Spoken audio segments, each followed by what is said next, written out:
G'day folks, Wes here, Mr. Real Estate. I just want to run you through a scenario here with regarding sloping sites and the additional costs that you can incur.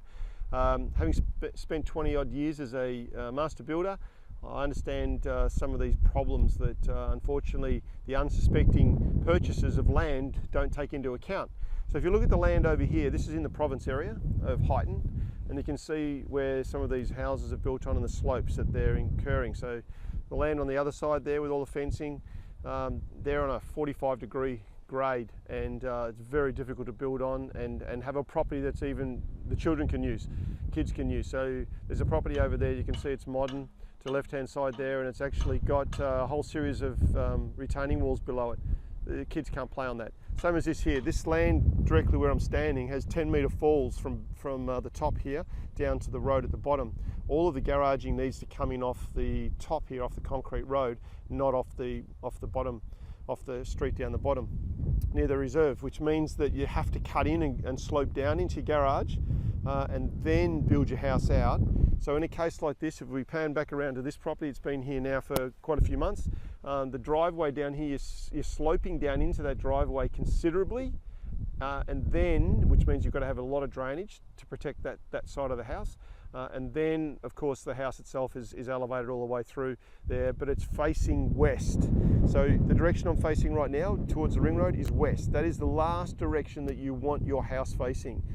You can't use your balconies in the afternoon. It's so hot that's to have large windows and entertainment areas that face west. That's not what you're after. You need to have those areas shaded. So you typically plant those out so that you've got trees preventing the sun from hitting the side of a house. In all these cases here, all of these blocks are facing the west, which means they're going to get absolutely hammered. No one will ever use the balconies because of it, and they'll also get smashed by the wind.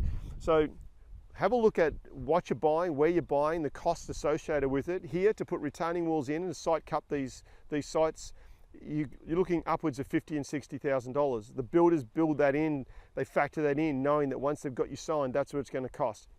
You can't afford to have that cost as a surprise, and so you need to know now, and clearly you also can't have volume builders build on these sites. They're not interested. So even these ones above me here, which have just recently sold, and for significant prices, they're much larger parcels of land, but they're all sloping. They're all got massive slopes. They're like 5-metre cross falls or 10-metre cross falls, significant slopes that they're going to have to build on and contend with. But because they're on larger blocks of land, means that they can have larger areas that they can flatten out for kids to play.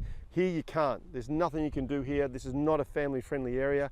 It's just very expensive homes. So again, be sure that you can afford it before you get involved in buying land in these areas, because it does surprise a lot of people and they get burnt and then they have to resell the property. Fortunately, there's been rising market and they're probably going to get their money back, but there's going to be a time when that doesn't happen. Don't let that happen to you. Consider these facts first, and if you're ever in doubt, I'd rather you give me a call, and let's have a look at it for you before you do anything. If you haven't got anyone around you that can give you the right advice. So Wes here, Mr. Real Estate Geelong, just giving you another tip to all those young buyers out there that are looking for land, don't know what they should be buying, and are rushing in and buying blocks and unfortunately getting burnt. So don't let that be you. Thanks again. Bye for now.